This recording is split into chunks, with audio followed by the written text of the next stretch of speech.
was driving to work this morning, I was listening to another radio station, as we broadcasters sometimes do. What I heard shocked and saddened me. The Entertainment Roundtable. They're here, nerds. Wait, is this the group that goes around mutilating squirrels? You just mind your P's and Q's, Buster, and remember who you're dealing with. Well, at least we found them. Fortuitous, Captain. And now that we have them all together, you can't make an omelet without breaking some eggs. The Entertainment Roundtable. They make one person go, blah, blah, blah, blah, blah, and the other person go, what are you talking about? And then one person goes, blah, blah, blah, blah, blah. I feel like that quite often, actually, especially this early in the morning. Good morning to you. I am Steve West. Welcome in to the Entertainment Roundtable. We're running Skeleton Crew right now. David running a little bit late, but he's let us know he is on his way. Josh not going to be able to make it in. Jacob, unfortunately, not able to make it in just yet. We've got me. We got Jeff over there behind the board. How are you? I'm good, buddy. Feeling well rested. Feeling better than last week? Absolutely. Are you kidding me? We'll get back to the well-rested part here in just a couple of moments. And Ryan on the phone. Hello, Ryan. Hello, Steve. I'm doing well. How are you? Cannot complain at all. A couple of quick notes here. Facebook page, Whatever with Steve West. Facebook.com, Whatever with Steve West. By all means, post there if you want to. Twitter, you can find us there at 101 Roundtable.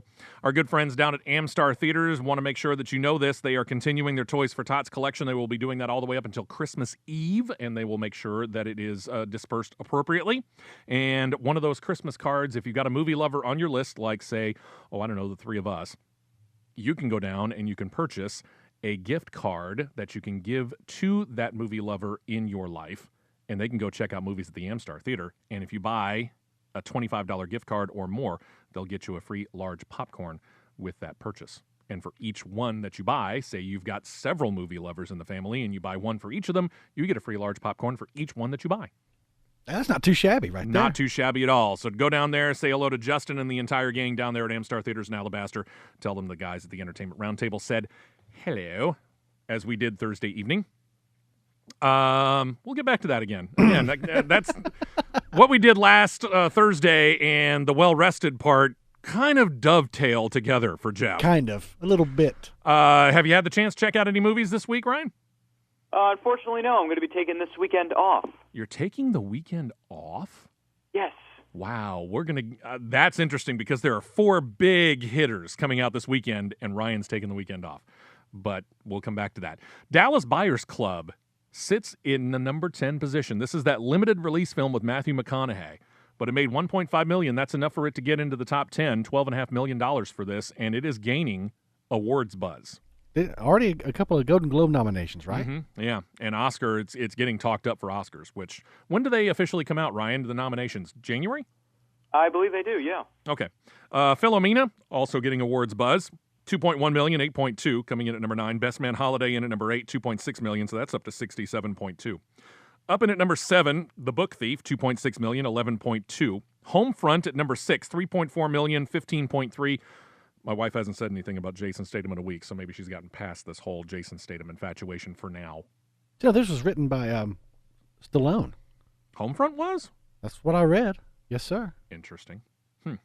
Up to the top 5, Delivery Man, 3.7 million, 24.8. Thor, The Dark World, another 4.8 million, 193.7.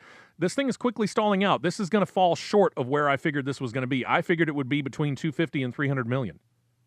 And that's, I'm just talking about here in this country. I know around the world it's made more than that, obviously. Right. But I'm just talking about here in the United States and Canada, the numbers that we're basing this on.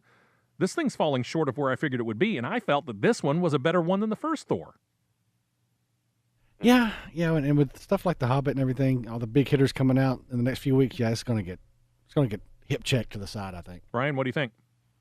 Yeah, it's a little disappointing here in the States. Overseas, it's making a lot of money. But you know what? I kind of disagree with you on that statement about Thor. I think the first Thor was better than this one. I don't know. Maybe it was just the fact, and I like the fact that they kind of got right into things and they didn't give us a whole lot of the background of the character. I felt like, to me, and again, we all have our different opinions, to me, the first movie kind of bogged down in trying to get us familiar with all the characters. And don't get me wrong, I understand that that's what you want to do. I just, when it comes to a superhero film, I kind of prefer to just dive into the action. I'll learn about the character as we go along. Yeah, I agree. So that's the only reason I say I felt this one, the second one, was better than the first one. And I'm not saying it was leaps and bounds, just a tick, not big. I liked it much better than the first one. Yeah. Yeah, you weren't a big fan of the first one at all? No, I liked the first one, but I liked this one much better than the first one. Oh, okay. I'm with you. The first one, it got bogged down in some places. Yeah, okay.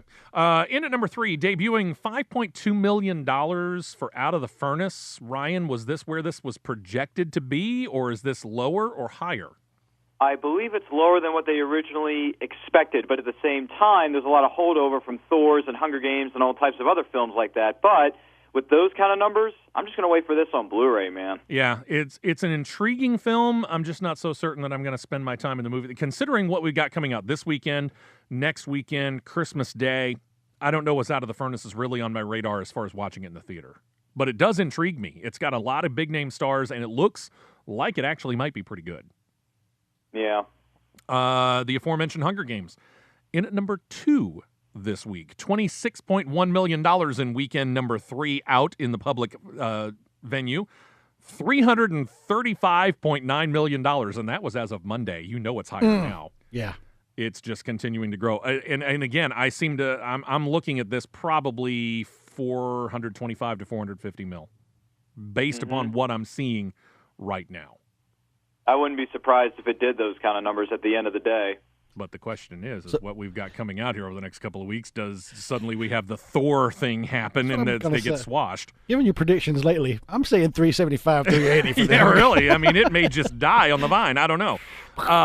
And as opposed to where it debuted at number 2 last week, this week, Frozen takes over the number 1 spot, $31.6 million, 134.3 for a movie that artistically, again, Disney, congratulations. It's a beautiful looking film. Wasn't that impressed with the plot. But yeah, I'm shocked that Frozen took the number 1 spot from Katniss and her company, because let me tell you something. Quality-wise, Hunger Games far surpasses Frozen, but again, Frozen is aimed at a different audience. Oh yeah, it's aimed at families, and let's face it, you're not going to take your 4 or your 5-year-old son or daughter to go see the Hunger Games because it's probably a little too intense, but you'll take them to go see Frozen.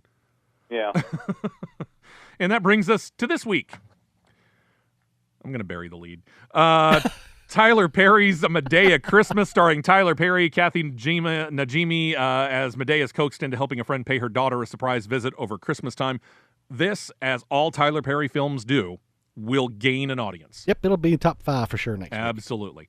In the next one, and this one I'm going to be very interested to see where this one ends up. Christian Bale, Bradley Cooper, Jennifer Lawrence, Amy Adams, American Hustle, set in the late 1970s, early 80s, about a con man and his partner attempting to walk a fine line between the FBI and the mafia. This is a film I do want to see. Oh, I want to see it too, definitely. I'll see it eventually, and I think it's going to be like a lot of David O. Russell's films, and just sort of, it's not going to, come out of the gate sprinting. Yeah. It's just going to slow and steady and just keep going. But when you think of those 4 people, and it has been getting a lot of good press, and they've really been advertising this very, very well, I think I kind of agree with you, because this is the same guy that did, Silver Linings Playbook last year? Mm-hmm. And you think The Fighter. Yeah, correct? You think about the fact that Silver Linings Playbook, when it came out kind of like this did, in time for award season, but it just kept building steam as the award season rolled on, and it suddenly, next thing you know, this thing is a mega blockbuster. I think this one has somewhat of that look to it. A film that my wife is very interested in going to see, and I'm intrigued by it. It's Saving Mr. Banks. This is Tom Hanks and Emma Thompson and Colin Farrell. This is kind of the backstory. I'm certain a little Disneyfied. Just going to throw it out there. Nah, really no. The backstory about getting the rights from Walt Disney himself to the book Mary Poppins and turning it into the movie that we know so well that starred Julie Andrews. And again, I say that this will probably be Disneyfied because word is that Travers, the author of Mary Poppins, was not happy with the way that Disney adapted the book into the film. Oh, yeah, from what I read, that's exactly what this movie tackles, is the fact that, he's trying to get the rights. Yeah. So the question is do they sugarcoat it, or do they tell the actual story? I don't think they're going to sugarcoat it. From everything I've read, I think they're going to come out and show sort of the way it was. Okay. And then coming into Thursday evening, our friends down there at Amstar, they we have been talking about it, and every once in a while we get the opportunity to go see a film just before it's actually released to the public because, it's one of the little perks of being in the media sometimes. Yep. And I got a hold of our good friends down there, and they said, you know what? We'll open up The Hobbit, The Desolation of Smaug for you at 6 o'clock Thursday evening so that you can come in and you can watch it and you can be ready and prepared for the show. I was pumped. And it opened to the public midnight. They were going to do 2 midnight showings, one in 3D, one in 2D. So they let us get in there at 6 o'clock. I checked with Jeff. I checked with David, who'll be in shortly. I checked with our friend Josh. I checked with our friend Jacob. I had a number of people that I was saying, okay, here's the chance, 6 o'clock. Jacob checked back. Yes, I can do it. David said, I didn't see the first one. I don't want to walk into the second one without knowing what happened in the first one, so he was out. Josh said, I'm in. What time? I talked to Jeff up here at the radio station at about noon. I went home about 2 o'clock, laid down for a power nap, set my alarm for 4 o'clock. Wake up at 7. Yep. About 4:30, I sent Jeff a text. Yeah. About 15 minutes later, after there had been no response, gave Jeff a call. Called again at about 5. Called again at about 5:10. Yeah. Called it again just as I was leaving the house at about 5:30. And I got nothing. Yeah, it was a text, and I think 4 or 5 missed calls. And I'm like, really? Oh. And we went into the movie theater, and no Jeff. Wow. When I saw the text, 6 o'clock, and I'm up at 7, like, there's no way I can, call him and tell him what was up. I guess I'll just see you on Friday. So I came in Friday morning, looked at Jeff, I opened up the door to the room as he's producing the guys, and I just went, so? Right, that's the thing. I wanted, because, I produced the morning show, so I was trying to, Trying to make sure, because, fair warning, being a Peter Jackson, Lord of the Rings, Hobbit type film, it's a 3-hour-long film. Wow, that's long. So be prepared to set aside a period of time if you want to go see the film. Secondly, if you are a fan of Lord of the Rings, if you are a fan of The Hobbit, you know visually that you're going to get a beautiful, stunning film, and he does deliver. Because the scenery, real, and the scenery that he makes for this is just absolutely amazing. It really is. Really? If you are familiar with The Hobbit and you like the book, I love it. I'm a Tolkien fan from the get-go. This was the one I was actually looking forward to. Desolation of Smaug. This is book number 2. Ian McKellen, the cast of many. This is, as we now try to get the dwarves into Lonely Mountain, trying to recapture it from the dragon, Smaug. And, of course, there's so many other things that are, building up as we go on through. Mm-hmm. I'm trying to figure out whether I should actually tell everybody this, but eventually it's going to get out. If you're expecting the Smaug storyline to be concluded this film, you'll be disappointed. Mm-hmm. But I mentioned this the second time I went to go see The Hunger Games. Mm-hmm. When The Hunger Games ended. Oh, yeah. And everything went black on the screen, and then the logo started up, and it was quiet in the theater. I heard from the back of the theater, come on! Because of the cliffhanger that you were left with. Oh, yeah. Huge cliffhanger. They hit us with that cliffhanger in there, and I immediately thought of that exact moment, and I would love to be in the theater at some point in time with a bunch of 15 and 16-year-olds who are anticipating this, because I'm fully expecting some other kid to be in that theater and go, come on! But it'll set you up for a year from now. That said, Jacob gave it a 7. Mm-hmm. And Josh, who is notoriously rough when it comes to reviewing movies, gave it a 6. A glowing 6. Yes, exactly. In going and seeing this is Hunger Games to Hunger Games Catching Fire for me, or for that matter, Thor to Thor the Dark World for me. This is a better movie than the first one, but not by leaps and bounds. It's a tick better. Initially, last year when I saw the first Hobbit, An Unexpected Journey, I came out of there with a 9, and then I started to think about it and thought about it a little bit more, and I downgraded it to an 8, because you and I, Jeff, had pretty much the same idea. As much as we like Peter Jackson, as much as we like the storyline, that's a long film, and if you took out 20 to 30 minutes of it, it would have been a nice, much tighter film. Yes. Same thing here. There was a lot of extraneous stuff in there, and we've detailed this. There was a lot of extraneous stuff in there that was never in the book. It gives you a little bit of backstory. It introduces characters that aren't in the book The Hobbit, but are familiar to you in some way, shape, or form. but it's not necessary to the story. Yeah, it's all, at least 98% of it, though, all comes from Tolkien, but it's stuff he wrote after Lord of the Rings to sort of try to work it all together. Yeah, exactly. But if you were to read The Hobbit as written, none of the stuff that's in these two films, well, I say none, a lot of the stuff that's in these two films, not in that book. But it doesn't detract from it. Again, this isn't a leap and bounds better film, but it is better. I go from an 8 last year in An Unexpected Journey to an 8.5 this year, and I'm here to tell you, the chill that ran up and down my spine when Benedict Cumberbatch and his voice for Smaug hit that speaker, oh, man. I went, nice. Nailed it! So I recommend it, especially if you have 3 hours and you're a Tolkien fan and you loved Lord of the Rings and you love The Hobbit. This is for you. This is not to be missed. I'm warning you, though, there's a pretty good chance you're going to be a little bit ticked off where they ended it, because it does build up the anticipation for next year. You know, when I did they come see out with the third one. Go ahead. I'm sorry. I said I did see the first Hobbit, so I am a little bit caught up on what's going on around here. Okay. I think you'll find this to be a little bit better. I do. I think you'll find this to be a little because better. The Hobbit, they could have taken out an hour, because those dwarves and building up the introduction of those characters, I'm like, dude, too much comic relief. Focus on the action. I want to see orcs attacking people. I want to see arrows in people's throats. Give me the action. Don't give me this comedic stuff. Yeah, you know? that you get. They ease back on the comic relief. It's thrown in. It's kind of sprinkled in there, but it's not anywhere near as pervasive as it was last year. You're going to get a lot of action. You're going to get a lot of action. Especially the introduction of that new character known as Toriel. I want to see how she does. Pretty good job. Okay. Evangeline Lilly? Yeah, that's what I'm talking about, yeah. Good job. Great job, yep. Out in limited release, if you're so interested and really just for some reason can't find something to like out of the 4 movies that come out in wide release. Here Comes the Devil. You've got Hours, which stars the late Paul Walker. You got a movie called Nuclear Nation, and Stanley Tucci and Alice Eve in a movie called Some Velvet Morning. You think this weekend's a heavy-hitting weekend. We talked about 4 big releases: The Hobbit, Desolation of Smaug, Tyler Perry's A Medea Christmas, American Hustle, Saving Mr. Banks. How about next weekend? Anchorman 2. Walking with Dinosaurs 3D.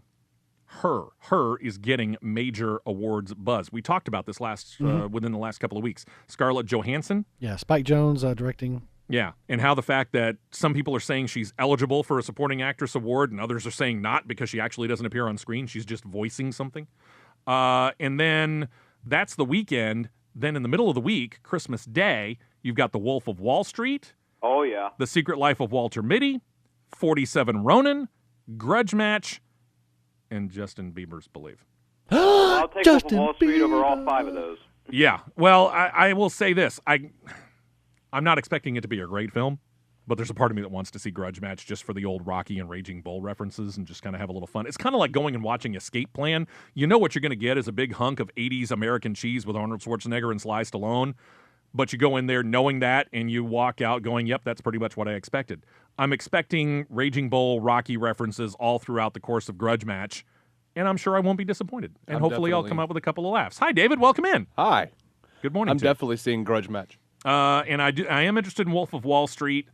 Looking at Secret Life of Walter Mitty, it looks like a beautifully produced film, but I'm not hearing great things about the storyline. Ryan, you? I haven't heard too much about it, aside from the fact that it has great visuals. Yeah, but most of the people, when it comes to the stories, they're kind of like, mm-hmm. Yeah, this I can't imagine it being much of an adaptation. It's not. I mean, the short story is like a page. Exactly. It's not adapted. It's just kind of, it's like it's inspired from the book. I've heard it referred to as product placement, the movie. Nicely done. Yeah, it's going to be a great product placement for Life magazine, which is dying on the vine. With that said, we are going to take our first break, and when we come back, David, just in time, because we got a lot of movie news that Ryan and David and Jeff, by all means, chime in on. Ryan on the phone, so we've got all kinds of stuff to deal with yet to go. You're just at the very beginnings of the Entertainment Roundtable on Superstation 101 WIDE. Hope you got your popcorn, because we're back to the Entertainment Roundtable on Superstation 101.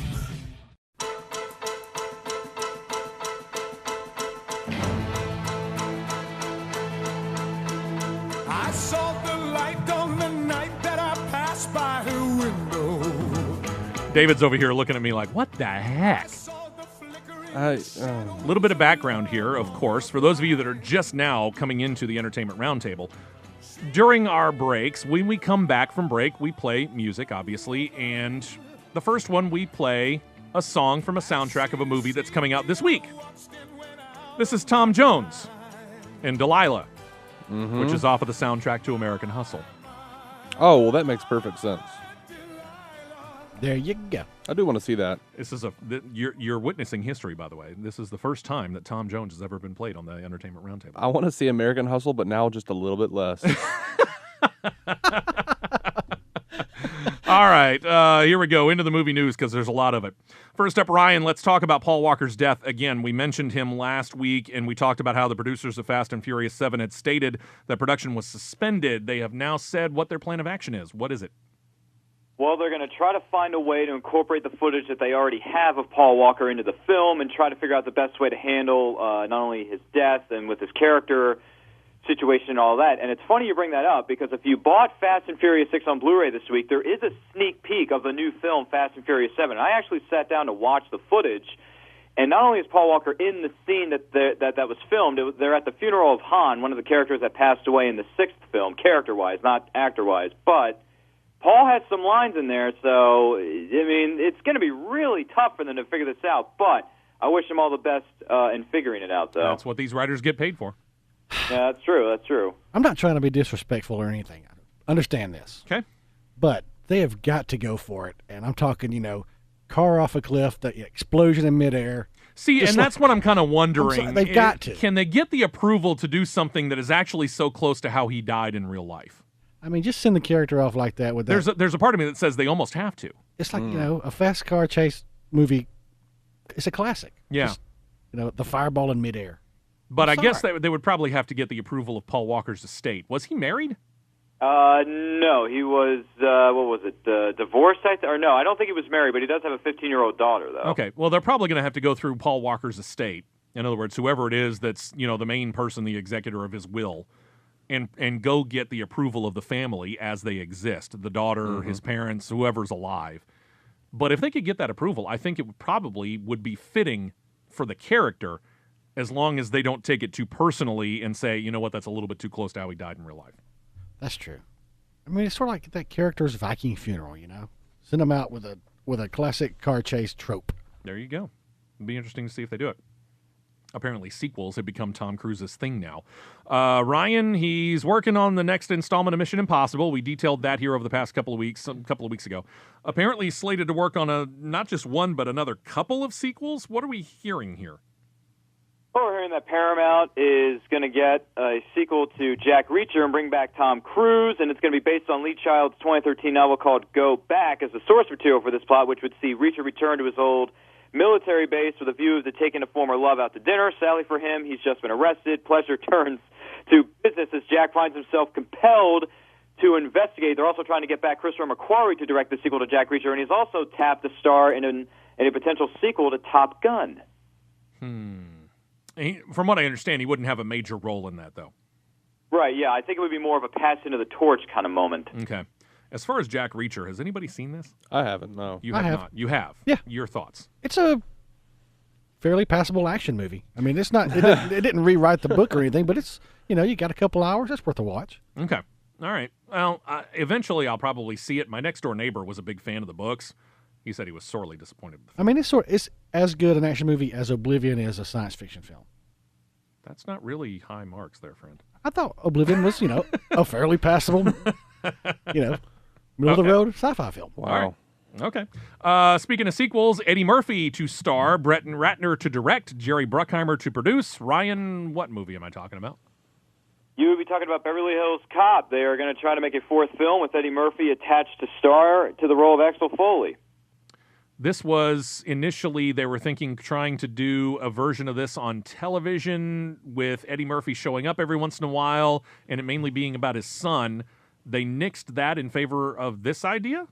Yeah, we're not even quite sure what the storyline for this sequel is going to be yet. Terrible. I think that's what it's going to be. Yeah, how many times can we go back to this? And I understand Axel Foley was one of the more popular characters that Eddie Murphy has ever done in his past, but when was the last time we visited Axel Foley? The mid-'90s? It's been 20 years, hasn't it? Maybe longer? correctly. No, I think it was the Clerks animated series. I'm pretty sure I personally haven't visited Axel since the late 80s because I don't think I ever saw the third one. I saw the third one. It wasn't that good.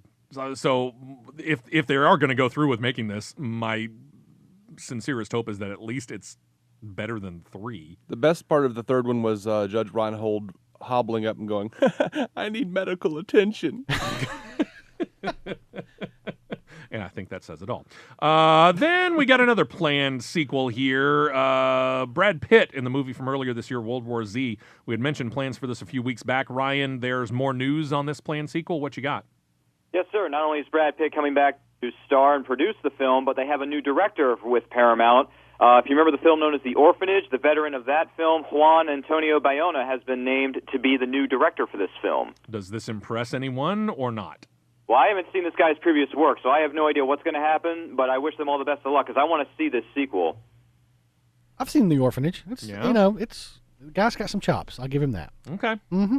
Have you seen World War Z? I have not. David? I haven't. But I assume Brad Pitt lives. I don't know. Does he? I don't know. My roommate just saw it, and he said it was really pretty good. Yeah? I don't know. No Shaun of the Dead. Maybe one of these days. Yeah, exactly. Maybe one of these days I'll check it out. All right, here we go. We talked about this last week, reboot of The Terminator. But it won't be known just as The Terminator, Ryan. What?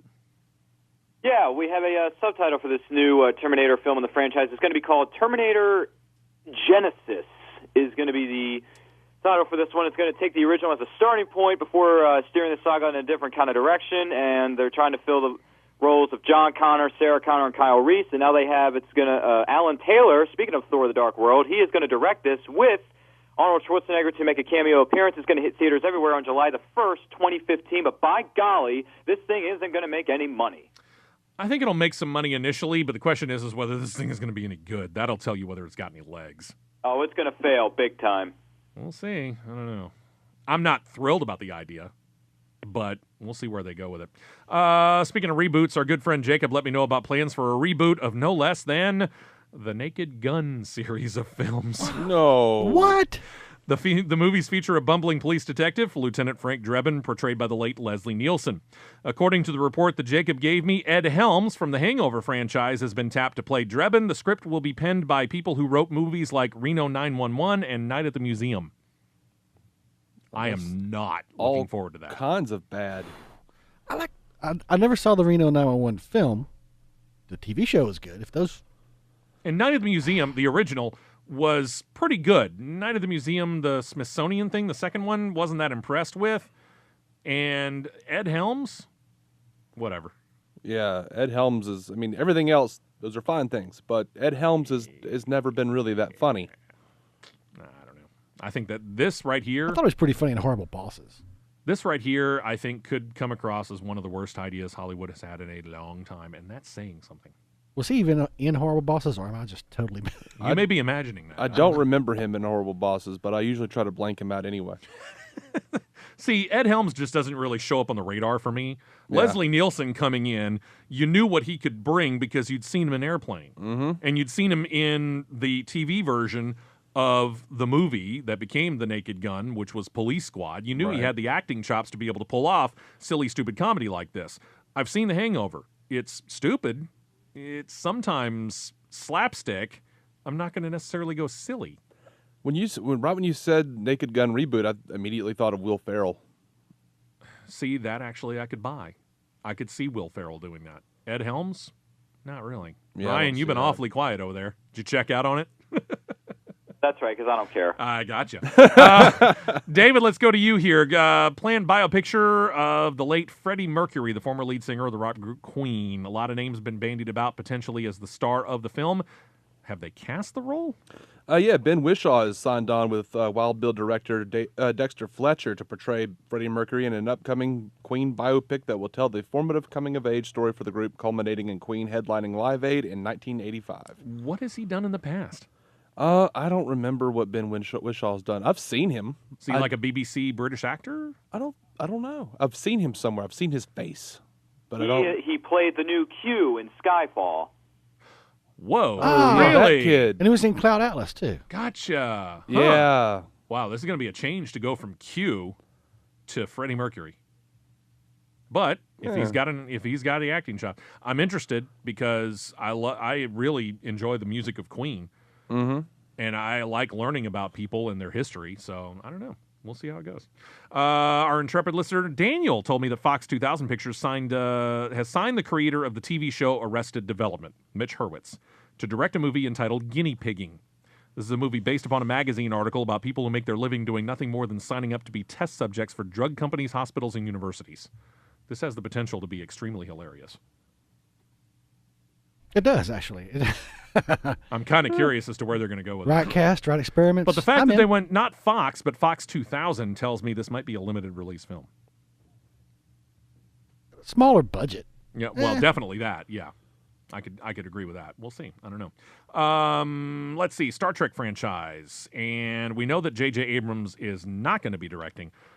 Do we know who is?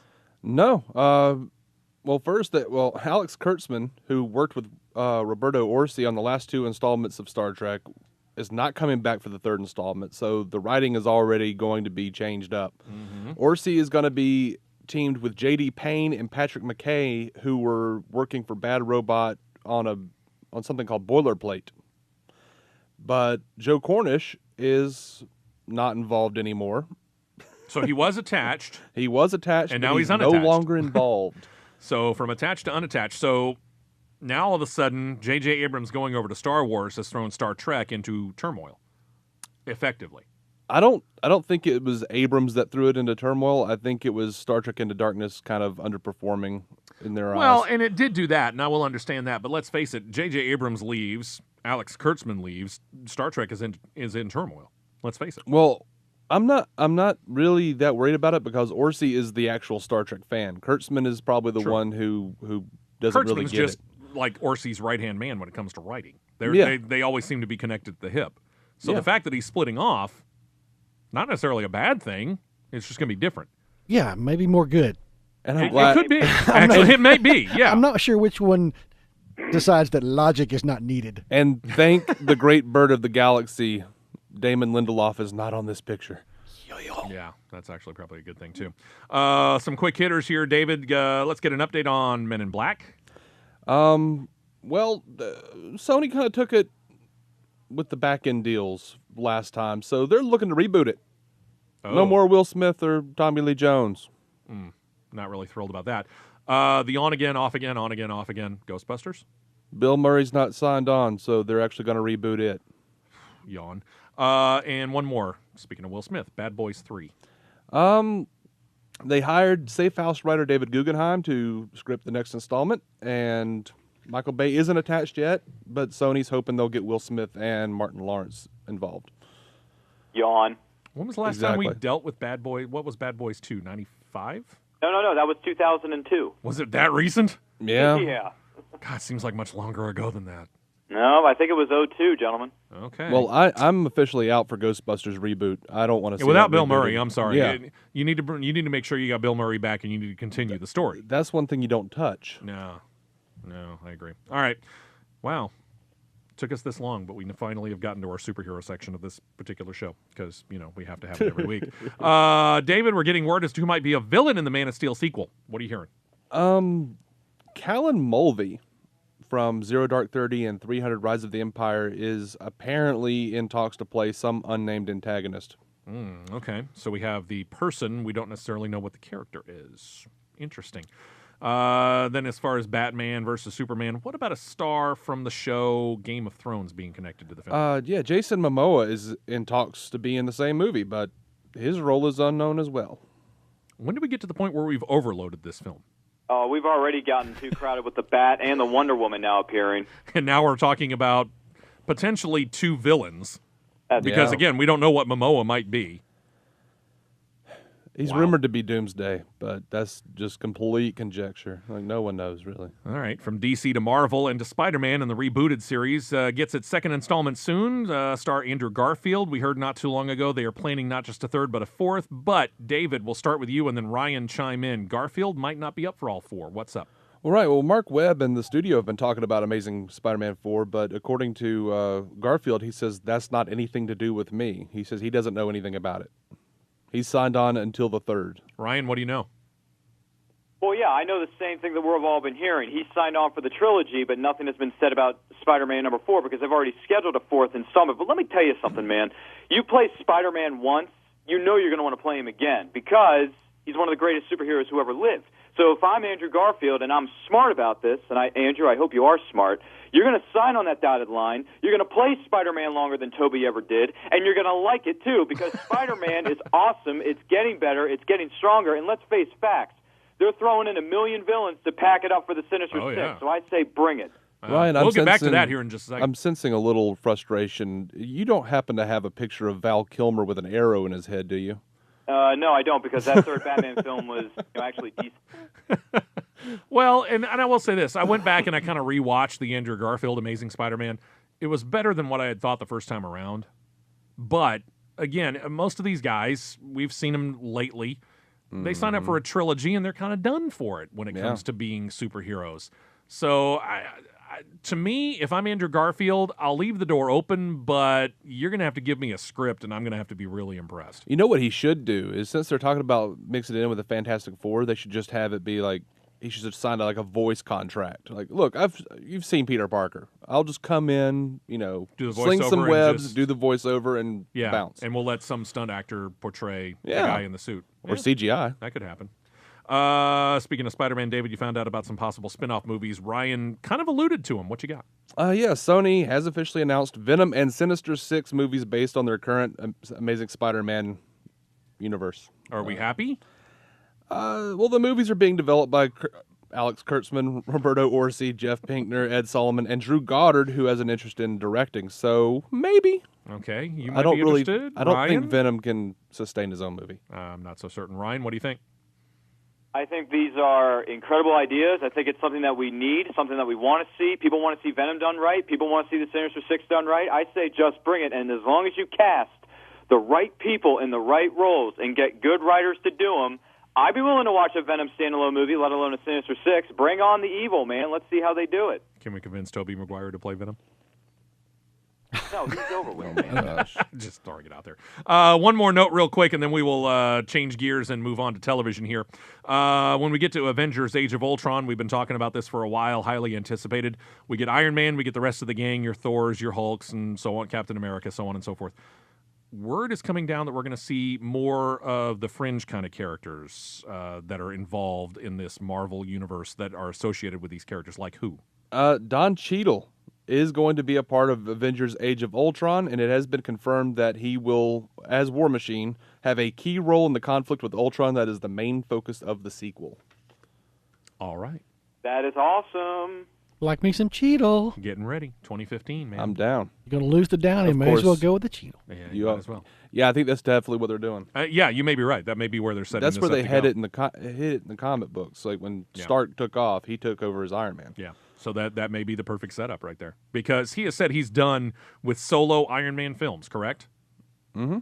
Yeah, he's done. He's finished. He's going to appear in Age of Ultron, and he will do the third Avengers film, and then after that he's uncertain, or has he said he's done? No, I think he said he's going to hang up the boots, man. He's finished. Okay. So, we're going to have to figure out where to go from here. That seems to be the right place to go. All right, when we come back, we'll move on to television. We'll start off with what's coming out on Blu-ray next Tuesday to see if maybe some of this shows up under the Christmas tree at your house. We now return you to your regularly scheduled programming, the Entertainment Roundtable on Superstation 101.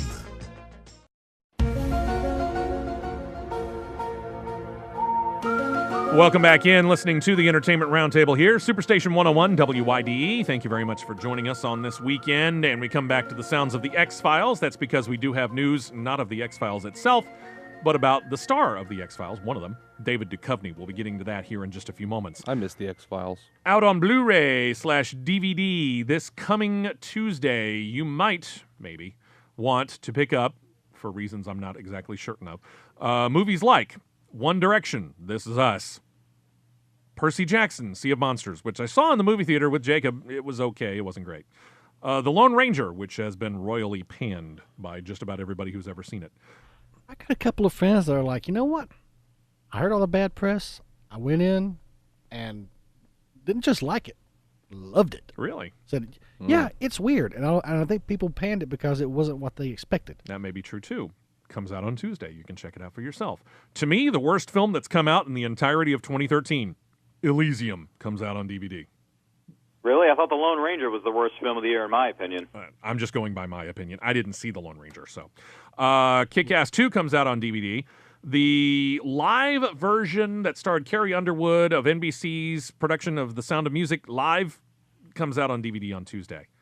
I actually did watch it. It's not based upon the movie that we're so familiar with Julie Andrews. It was based upon the Broadway play, which then became the movie. So it's going to be a little bit different. Carrie Underwood is okay as a singer. Carrie Underwood needs acting lessons. Just telling you. Prisoners and the Family, that's the Robert De Niro, Michelle Pfeiffer film that comes out. For TV series collectors, you could get Season 7 of Burn Notice. You could get Season 12 of Family Guy. Season 4 of Justified. If you're a fan of Psych, they did the special Psych the Musical. That hits DVD. Or you could get Season 3 of Shameless. I don't even know what network Shameless is on, much less anything about the show. I don't either. It's on Showtime. It's with William H. Macy. Oh, that's why I don't know anything about it. I don't get there you Showtime. All right, over to the Fox here. We start off there. And Ryan, fans of the following may not like this news. Tell me, what's the latest on the Kevin Bacon show? Well, they're going to shuffle things around a little bit. You're going to get a special preview of the new season of the following on Sunday night, January the 19th. However, you're going to have to wait for the official season premiere until January the 27th because they're going to give us a 2-hour special season finale of Sleepy Hollow on the 20th. So Fox is all in on this. They appear to have learned their lesson in how well 24 performed for them when they waited until the second half of the TV season and then ran them all pretty much in consecutive weeks. They don't want to do what, for example, NBC has already done with Revolution. Give you the first half of the season, make you wait 4 months, and then give you the second half of the season. They're going to let you see the season in its entirety with very few interruptions, and then they're going to move on, and they'll let you come back the next season? Is that what I'm gathering? Yeah, they're going to air all 15 episodes uninterrupted, no breaks, no hiatuses, no nada. They're going to air them straight in a row. And by the way, Revolution has turned into a very bad show. Yeah, it has gone downhill. Way downhill. But, again, Chuck syndrome for me. It's better than about 75% of the rest of the crap that's on television right now.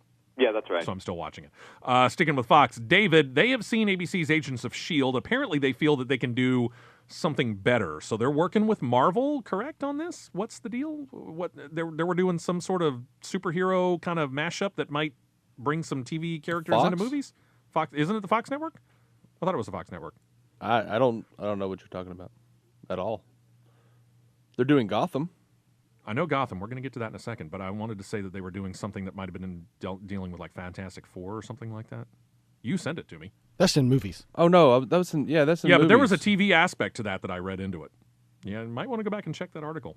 There was a TV aspect to it that they were talking about. I don't know about all that. Let's go to Gotham then real quick. Tell me about the show here, because Gotham, obviously the world of Batman, but not necessarily this show being all about Batman.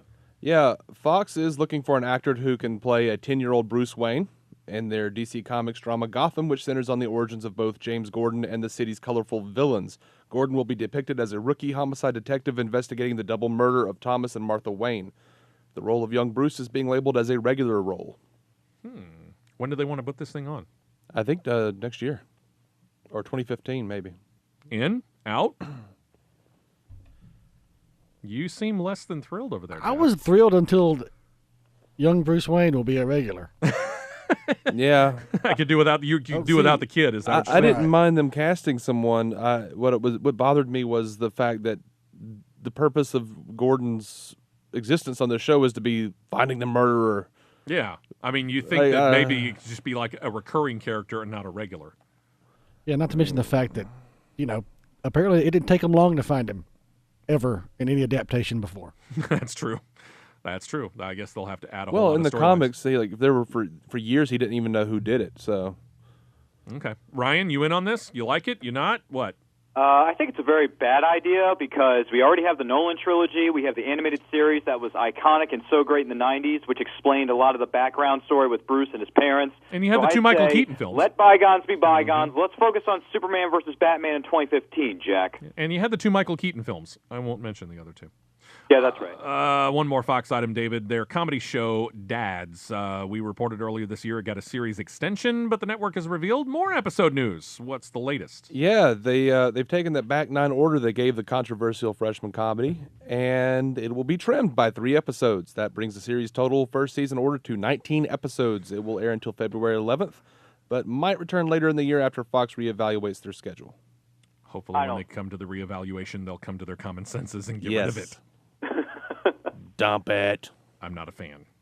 I haven't been. As a matter of fact, I haven't seen since episode 1. Has anyone watched it since episode 1? I haven't seen any of it. Yeah, no. Okay. I've seen a few trailers and just thought, oh, what fresh hell. Yeah, pretty much. Apparently, NBC's into the horror thing here. We've got them doing Hannibal, which is fantastic. All of that show. Grimm, Dracula, and now this, David. NBC, this not necessarily a series. They're talking miniseries on this. Anyway, They want to take the 1967 book that, by the way, has already turned into quite the horror film from 1968, and they want to make a miniseries of what? Well, they've ordered a miniseries for Rosemary's Baby as a 4-hour miniseries that will adapt the 1967 Ira Levin bestseller. The story has been updated and moved to Paris, but apparently is still faithful to the spirit of the classic novel. I've seen the film. I understand the aspect of it, and it was a little freaky. I really don't want to see this on TV. Yeah, I don't want to see it at all. I feel like NBC is just constantly clamoring for things that have brand name recognition. Yeah, I agree. I'm not impressed by this news. Ryan, anything blip of the radar? It's not even on the radar, so I really, once again, IDC, I don't care. Yeah. I mean, it depends on, what kind of cast they put together. What's on against it? Pretty much. Yeah. If there's something better on television, I'll watch it. All right. Speaking of miniseries, Daniel, our good listener, let us know CBS has signed a deal with Mark Burnett. They're going to pick up his wife's planned TV adaptation of the novel The Dove Keepers. The series falls in with their recent history miniseries, The Bible, and their planned follow-up, Son of God. Fox, by the way, has picked up Son of God as a feature film. This one deals with 4 women who are thrown together during the real-life events of the Jews being forced out of their homes by the Romans just before the birth of Christ, being held in the fortress at Masada. No word on a planned air date, but they are going to be busy because they have the projects I just mentioned. Plus, they've got a Bible follow-up, which is going over to NBC. That'll be entitled AD Beyond the Bible. And then they're also talking about a miniseries about the Pilgrim's Trek across the Atlantic planned. They're tentatively calling that Plymouth. These two, Mark Burnett and his wife, who's, is it Roma Downey? Yeah, that's right. These two are just going to be real, real busy. I hope they can keep the quality up. Good quality so far. So far, but, I mean, this is a lot of stuff to be taken on in a short period of time. Well, I think it is, but it worked out well for them not with these producers in particular, but it worked out for that miniseries known as Bonnie and Clyde. Were they involved in this? Well, no, they weren't. I'm just saying that's another project that history worked on with other networks that worked out really well. Oh, yeah. Yeah. I'm just saying, and I'm not saying that, I'm not talking about the networks. I'm talking about just the fact that Burnett and Downey are going to be real, real busy, and I hope they can keep the quality up. I've got Bonnie and Clyde waiting on my DVR. I've seen the Bible. I saw Hatfields and McCoys. I thought they were all very, very well done and deserving of any award anybody wanted to give them, quite frankly. To the CW, David, plans for the hit show Arrow. What does it have to do with the Clock King? Yeah, I've got it here somewhere. You actually read a little bit about this, Jeff. Arrow has cast Heroes and Prison Break alum Robert Knepper as William Talkman, a.k.a. the Clock King. His character is described as having the mind of a chess grandmaster and can envision all the interlocking pieces of Starling City and adjust them in favor of his crimes. He'll appear in the 14th episode of the current season, which should air in February. That's the same one Alex Kingston from Doctor Who returns as Dinah Lance. I gotta say, but by the way, did anyone see the mid-season finale of Arrow? I just watched it. Oh yeah, I just watched it. Yesterday. Wait a minute, what was yesterday? Yesterday was Friday. I watched it Thursday before we went to go see The Hobbit.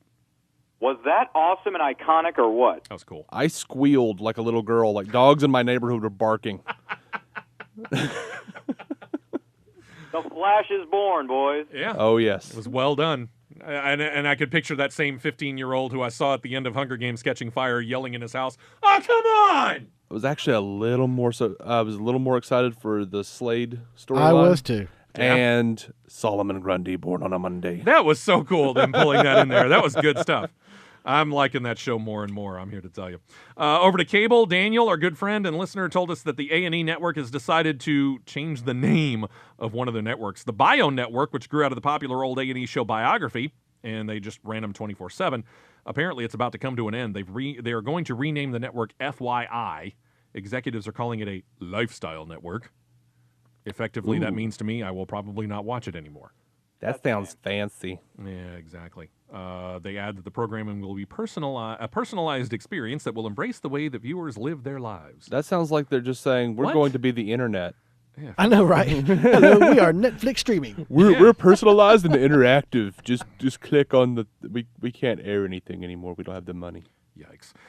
Daniel added that the parent company, A&E, has decided to get rid of a show entitled Low Winter Sun. Personally, I've never heard of it. Apparently, most people haven't either. The cop drama, low ratings in its first season. It debuted right after the final run of Breaking Bad, so you have probably watched it. I didn't get around to watching it. I was just kind of surprised because it has Mark Strong. Mark Strong, that's the one. Yeah. And the other guy that was also in Walking Dead for a little bit. Yeah. And I don't remember his name either. Jeff is the only person who gets surprised because something is canceled, but he hasn't doesn't know seen any it. of But it. he hasn't seen it, He hasn't exactly. seen it, and he doesn't know the names of anybody in it. This show couldn't keep the lead in of Breaking Bad's ratings, so it was already put on the hot seat. Then Breaking Bad goes away, and the numbers on this show tank even more. Right. See ya. Ryan, Disney apparently has plans for an original TV movie. Am I correct about this? Based upon classic villains? Yes, sir. From the Disney Channel, it's going to be an original movie. They're talking about the children of classic Disney characters. Here's how it's going to go down. Beast and Belle rule over an idyllic kingdom with their kind teenage son who looks to be taking over the throne. But first proclamation involves a shot of redemption for the misbehaving kids of Cruella de Vil, Maleficent, the evil queen from Snow White, and Jafar.